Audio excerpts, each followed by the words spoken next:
Okay, we got an error here, so you got to figure out what the error is, and then look down here to get the right code for it, so we know what is wrong.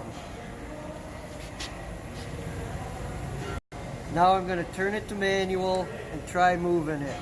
See what happens. So arm 2 is not moving, so I know I got to go out and check the limit switches. The limit switches are on the north side of the stacker, located on the arm itself.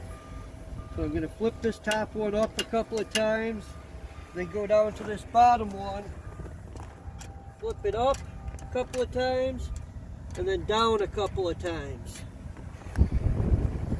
So now that you check the limit switches, you want to try it again in manual. See, now arm 2 is going down.